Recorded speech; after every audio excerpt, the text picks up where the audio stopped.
생각이 깊은 사람의 행동이 가벼울 수가 없습니다. 반대로 생각이 얕은 사람의 행동이 신중할 수도 없습니다. 생각과 행동은 불가분의 관계에 있습니다. 우리 마음속에는 수없이 많은 생각들이 입력되어 있습니다. 그러나 우리 마음속의 생각들이 다 행동으로 드러나는 것은 아닙니다. 우리 마음속에 입력되어 있는 생각들 가운데에 일부분이 행동으로 드러납니다. 따라서 우리 마음속에 입력되지 않은 생각은 아예 행동으로 드러날 수도 없습니다. 의식적이든 무의식적이든 우리 행동의 토대는 생각이기 때문입니다. 선하고 의로운 생각을 한 번도 지녀본 적이 없는 사람이라면 선하고 의로운 삶을 살 수 있을 리가 만무하지 않습니까? 하나님께서는 노아 시대에 타락한 인간 세상을 홍수로 심판하셨습니다. 그때 하나님께서 타락한 인간에 대한 심판의 기준이 무엇이었는지를 창세기 6장 5절이 밝혀줍니다. 여호와께서 사람의 죄악이 세상에 가득함과 그의 마음으로 생각하는 모든 계획이 항상 악할 뿐임을 보시고 하나님의 심판의 기준은 인간의 행동 이전에 인간 마음의 생각이었습니다. 마음으로 생각하는 계획이 항상 악할 뿐인 사람은 그 삶 자체가 항상 악할 수밖에 없습니다. 여기에서 우리는 신앙인은 어떤 사람인지 쉽게 정의를 내립니다. 불교 신자는 마음속에 부처님과 부처님의 불법에 대한 생각을 품고 사는 사람입니다. 그리스도인은 두말할 것도 없이 삼위일체 하나님과 하나님의 말씀에 대한 생각으로 그 마음이 충만한 사람입니다. 예수님께서는 이 땅에 계실 때 당신의 성천 이후에 성령님께서 강림하실 것을 예고하시면서 이렇게 말씀하셨습니다. 요한복음 14장 26절입니다. 보혜사 곧 아버지께서 내 이름으로 보내실 성령 그가 너희에게 모든 것을 가르치고 내가 너희에게 말한 것을 생각나게 하리라. 하나님의 영이신 성령님께서는 우리에게 주님의 말씀이 생각나도록 우리를 도와주십니다. 그렇다면 성령 충만한 사람은 어떤 사람이겠습니까? 청산 유수처럼 기도하지 못해도, 밤을 새워서 산기도하지 못해도, 다른 사람 눈에 두드러져 보이는 행동을 하지 못해도 매일의 삶 속에서 하나님의 말씀을 생각하면서 사는 사람입니다. 그 사람은 예수 그리스도의 길에서 벗어날 수가 없습니다. 믿음은 천지를 창조하신 삼위일체 하나님을 생각하는 것이요, 하나님께서 성경을 통해 계시해 주신 하나님의 말씀을 생각하는 것이요, 자연의 이치와 인간의 역사를 통한 하나님의 섭리를 생각하는 것입니다. 아무리 교회에 다녀도 삼위일체 하나님과 하나님의 말씀과 하나님의 섭리를 생각하지 않는다면 그 사람은 습관적인 종교인일 뿐 참된 신앙인일 수는 없습니다. 습관적인 종교인으로 살아서는 또다시 새해를 맞는다 한들 근심과 염려와 불안 속에서 아무 의미 없이 흘려보내어버린 묵은 해의 반복일 따름일 것입니다. 우리 주님께서는 오늘 본문 33절을 통해서 새해를 맞는 우리에게 이렇게 명령하십니다. 그런즉 너희는 먼저 그의 나라와 그의 의를 구하라. 그리하면 이 모든 것을 너희에게 더하시리라. 여기에서 주님께서 말씀하신 이 모든 것은 먹는 것, 마시는 것, 입는 것의 통칭인 세상의 모든 것을 뜻합니다. 사람들은 늘 하나님께 조건을 붙입니다. 하나님께서 내가 원하는 것을 해주시면 내가 하나님을 더 잘 믿고 하나님께 더 충성하고 하나님께 더 순종하겠다는 조건입니다. 그러나 조건을 붙이면 거래이지 믿음이 아닙니다. 하나님께서 우리와 맺기 원하시는 관계는 조건을 붙이는 거래가 아니라 조건이 없는 믿음의 관계입니다. 이것이 주님께서 우리에게 너희는 먼저 하나님의 나라와 그의 의를 구하라고 명령하시는 까닭입니다. 한마디로 말씀드리면 삶의 우선순위를 하나님께 두라는 것입니다. 바로 그것이 믿음이고 그렇게 믿으면 하나님께서 책임지신다는 것입니다. 믿음은 우선순위의 문제입니다. 아무리 신앙 연륜이 길어도 자기 자신에게 삶의 우선순위를 두는 사람은 하나님과 거래하려는 사람이지 하나님을 믿는 사람일 수 없습니다. 아기를 막 낳은 여인이 자기 삶의 우선순위를 갓 태어난 아기에게 주듯이 젊은 남녀가 사랑에 빠지면 자기 삶의 우선순위를 사랑하는 연인에게 먼저 두듯이 믿음은 언제 어디에서나 어떤 상황 속에서나 자기 삶의 우선순위를 하나님께 먼저 드리는 것입니다. 조금만 생각해도 믿음의 이치가 이렇게 확연한데 사람들이 하나님을 믿기보다 하나님과 자꾸 거래하려고 하는 것은 생각 없이 믿기 때문입니다. 그래서 주님께서 오늘 본문 25절에서 28절을 통해서 이렇게 말씀하십니다. 그러므로 내가 너희에게 이르노니 목숨을 위하여 무엇을 먹을까 무엇을 마실까 몸을 위하여 무엇을 입을까 염려하지 말라. 목숨이 음식보다 중하지 아니하며 몸이 의복보다 중하지 아니하냐. 공중의 새를 보라. 심지도 않고 거두지도 않고 창고에 모아 들이지도 아니하되 너희 하늘아버지께서 기르시나니 너희는 이것들보다 귀하지 아니하냐. 너희 중에 누가 염려함으로 그 키를 한 자라도 더 할 수 있겠느냐. 또 너희가 어찌 의복을 위하여 염려하느냐. 들의 백합화가 어떻게 자라는가 생각하여 보라. 수고도 아니하고 길쌈도 아니하느니라. 하나님을 믿는다고 하면서도 자기 자신에게 삶의 우선순위를 두느라 가난하면 가난한 대로, 부유하면 부유한 대로 세상의 것들에 얽매여서 근심과 불안과 초조로부터 벗어나지 못하는 인간들에게 주님께서는 생각하여 보라고 명령하십니다. 헬라어 동사 카타만타노는 배우다, 관찰하다, 숙고하다는 의미의 동사입니다.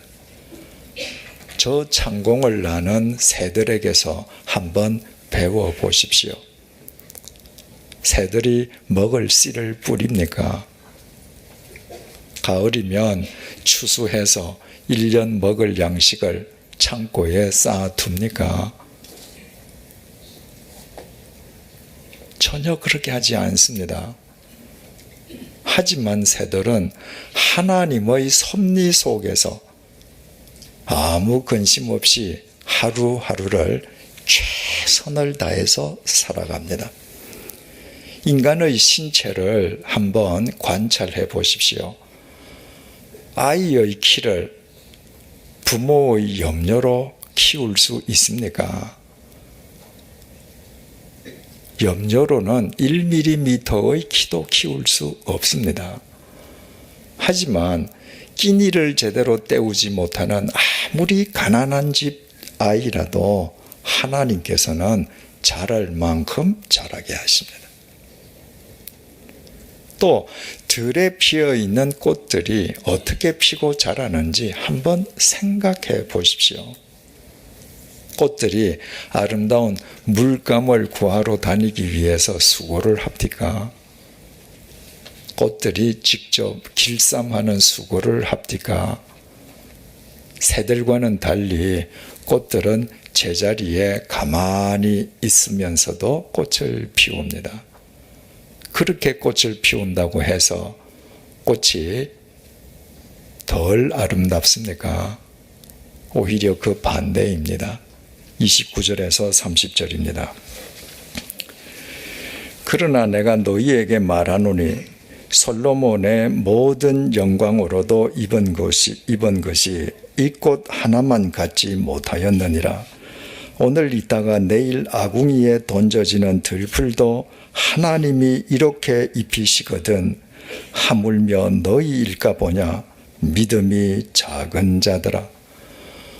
부귀영화의 상징인 솔로몬의 옷이 아무리 화려하다 할지라도 생명이 없는 천이, 생명 없는 옷감이 어떻게 눈부신 생명을 먹으면 꽃의 아름다움을 따라갈 수 있겠습니까? 그렇지만 꽃이 천년 만년 피는 것은 아닙니다. 오늘 눈부시게 피었다가 내일 시들어서 아궁이에 던져지는 들꽃도 하나님께서 그토록 눈부시게 아름답게 입히신다면 그 하나님께서 당신의 독생자를 포기하시기까지 사랑하신 당신의 자녀들이야 두말해 무엇하겠습니까?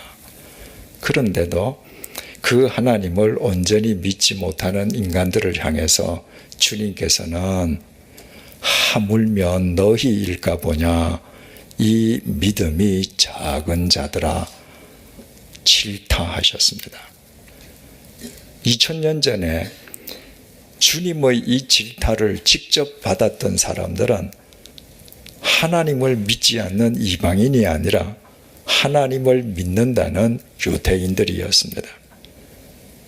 그런데도 왜 그들의 믿음은 예수님의 질타를 받을 수밖에 없을 정도로 작은 믿음이었습니까?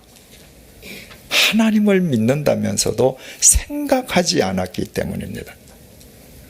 생각이 결여된 그들의 믿음은 주님 보시기에는 한심한 믿음으로 귀결될 수밖에 없었던 것입니다. 그래서 주님께서 한번 생각하여 보라고 명령하신 것입니다. 생각해 볼 것을 명령하신 주님의 말씀은 31절, 33절에서 이렇게 계속됩니다.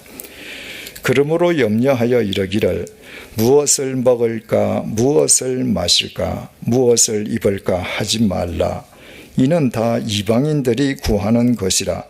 너희 하늘 아버지께서 이 모든 것이 너희에게 있어야 할 줄을 아시느니라. 그런즉 너희는 먼저 그의 나라와 그의 의를 구하라. 그리하면 이 모든 것을 너희에게 더하시리라. 내게 있어야 할 것을 알지 못하는 하나님이시라면 그 하나님이 과연 천지를 창조하신 전능하신 하나님이실 수 있겠습니까? 자식을 낳은 부모가 자식에게 필요한 것을 자식보다 더 잘 알듯이 나를 창조하신 하나님 아버지께서 내게 필요한 것을 나보다 더 잘 아시지 않겠습니까? 그런데도 내가 원하는 것이 지금 내게 없다면 그것은 하나님 보시기에 내게 불필요한 것이든지 아니면 아직 때가 이르지 않았기 때문이 아니겠습니까? 이처럼 천지를 창조하신 하나님을 한 번이라도 생각해 보면 하나님께서 약속하신 하나님의 언약을 생각하면 자연의 이치와 인간의 역사를 통한 하나님의 섭리를 생각해 보면 우리는 자기 자신에게 삶의 우선순위를 두느라 염려와 근심에서 벗어나지 못하는 이방인의 삶에서 탈피해서 삶의 우선순위를 하나님께 드리는 참된 그리스도인으로 살아가지 않을 수가 없습니다. 그래서 주님의 말씀은 34절에서 이렇게 끝을 맺습니다. 그러므로 내일 일을 위하여 염려하지 말라. 내일 일은 내일이 염려할 것이요 한날의 괴로움은 그날로 족하니라. 주님께서는 내일 일은 내일이 염려할 것이므로 너희들은 염려하지 말라고 말씀하십니다. 내일 일은 내일이 염려한다는 것은 대체 무슨 의미이겠습니까? 내일 일은 내일을 주신 하나님이 책임지신다는 것입니다. 하나님께서 내일을 책임져 주시지 않을 것 같으면 하나님께서 우리에게 또다시 내일을 허락하실 이유가 없지 않겠습니까? 그러므로 염려에 사로잡혀 밤새 잠을 자지 못하고 안절부절하지 말라는 것입니다. 염려, 근심으로는 자식의 키를 1mm도 더 크게 할 수 없지 않습니까? 염려, 근심으로 할 수 있는 것은 자기 생명을 스스로 단축시키는 것 이외에 이 세상에서 할 수 있는 것은 아무것도 없습니다. 주님께서 우리의 삶을 책임져 주신다고 해서 우리의 삶 속에 고난이나 고난으로 인한 괴로움이 없는 것은 결코 아닙니다. 주님께서도 한날의 괴로움은 그날로 족하리라 라고 말씀하신 것처럼 우리가 살아있는 한 고난과 삶의 괴로움이 있기 마련입니다. 그렇다면 우리는 되묻지 않을 수가 없습니다. 아니, 하나님께서 우리 삶을 책임져 주신다면 아예 고난도 괴로움도 없게 해 주셔야지. 왜 우리 삶을 책임져 주신다면서 구태여 고난과 괴로움을 겪게 하시는 것입니까? 이 질문에 대해서는 주님께서 이미 2000년 전에 사도 바울을 통해서 우리에게 답을 주셨습니다. 로마서 8장 18절입니다. 생각하건대 현재의 고난은 장차 우리에게 나타날 영광과 비교할 수 없도다. 이 구절에서 가장 중요한 단어가 생각컨대입니다. 생각해 보십시오. 내가 천지를 창조하신 하나님을 믿는데 내게 고난과 괴로움이 있다면 하나님께서 무능하시기 때문이겠습니까? 하나님께서 나를 상대로 장난치시기 때문이겠습니까? 나를 구원하시기 위해 당신의 독생자를 제물까지 삼으신 하나님이시라면 그럴 리가 없지 않습니까? 내가 겪는 고난과 삶의 고난을 정으로 삼으셔서 내 마음의 모난 부분들을 깎으시사 나를 정금처럼 새롭게 빚어주시기 위함이 아니겠습니까? 이처럼 우리가 한 번이라도 깊이 생각해 보면 현재의 고난과 괴로움은 장차 우리에게 나타날 영광과 결코 비교할 수 없습니다. 그러나 우리가 하나님을 믿는다면서도 생각하지 않는 습관적인 종교인이 되면 천지를 창조하신 하나님을 믿는다면서도 바람에 흔들리는 갈대처럼 주어지는 상황에 따라 일비하는 우리를 주님께서는 이 믿음이 작은 자들아 라고 질타하시지 않겠습니까? 이제 또다시 2013년 새해가 시작되었습니다. 그러나 우리 주위 여건은 장밋빛이 아닙니다. 경제는 세계 경기의 침체 탓으로 그 어느 해보다도 전망이 어둡습니다. 지난 12월 12일에 장거리 미사일 로켓 은하 3호 발사에 성공한 뒤에 핵실험 카드까지 만지작거리고 있는 북한과의 관계는 그 누구도 예측이 불가능합니다. 일본에서는 극우 정권이 들어서서 앞으로 한일 관계, 나아가 동북아 정세가 어떻게 전개될지도 아무도 알 수가 없습니다. 이제 2월 말이면 박근혜 제18대 대통령이 이끄는 새 정부가 출범하게 됩니다. 우리 정치가 아직도 후진성을 벗어나지 못해서 여야가 극한 대립하는 탓에 노무현 정부 초기에는 대통령 탄핵 소동으로, 이명박 정부 초기에는 미국산 쇠고기 수입으로 인한 촛불 집회로 온 나라가 요동쳤습니다.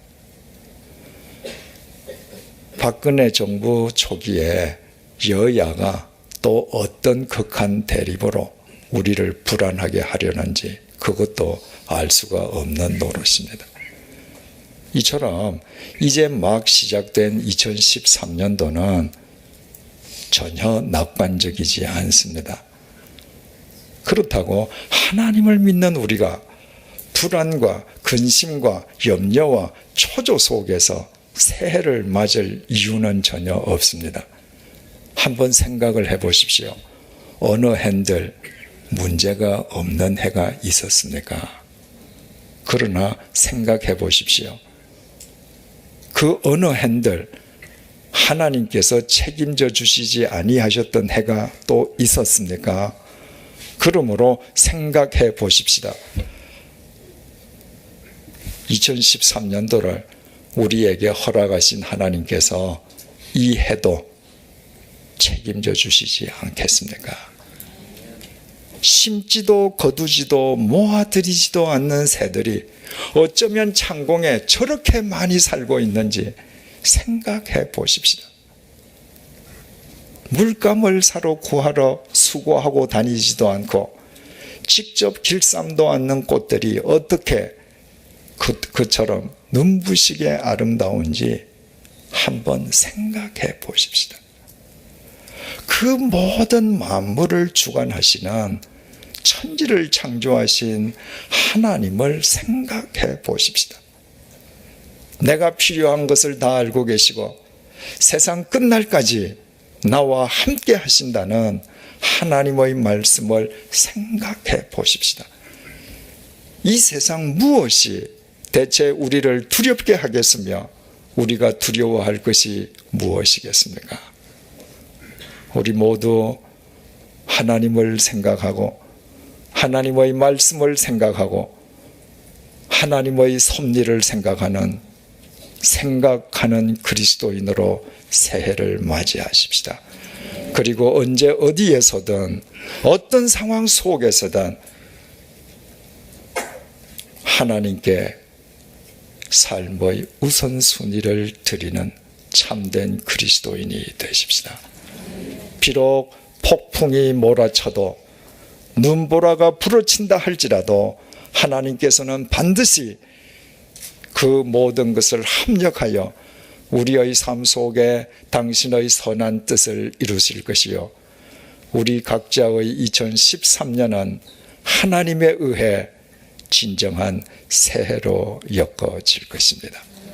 기도하시겠습니다. 우리를 믿으시고 또다시 한 해의 기회를 더 허락해 주셔서 감사합니다. 그리고 새해 첫날 첫 시간, 믿음은 천지를 주관하시는 하나님을 생각하는 것이요, 하나님께서 성경을 통해 계시해 주신 하나님의 말씀을 생각하는 것이며, 자연의 이치와 인간의 역사를 통한 하나님의 섭리를 생각하는 것임을 일깨워 주셔서 감사합니다. 근심과 불안의 구름이 나를 덮치려 할 때 심지도 거두지도 않는 새들을 먹이시고 길쌈도 않는 꽃들을 입히시는 하나님을 생각하게 해 주십시오. 고난의 괴로움이 닥칠 때 현재의 고난은 장차 우리에게 나타날 영광과 비교할 수 없다는 하나님의 말씀을 생각하게 해 주십시오. 당장 내 눈에 보이지 않아도 하나님께서 내 삶을 통해 시간과 공간을 초월하여 이루고 계시는 하나님의 섭리를 생각하게 해 주십시오. 올 1년 동안 매일 생각하는 그리스도인이 되어 언제 어디에서나 내 삶의 우선순위를 먼저 하나님께 드리게 해 주십시오. 그리하여 이 한 해 동안 우리의 삶을 통해 이 시대의 역사 속에 하나님의 뜻이 이루어지게 하시고, 하나님께서 주신 2013년이 주님 안에서 명실상부한 새해로 엮어지게 해 주십시오. 예수님의 이름으로 기도드립니다. 아멘.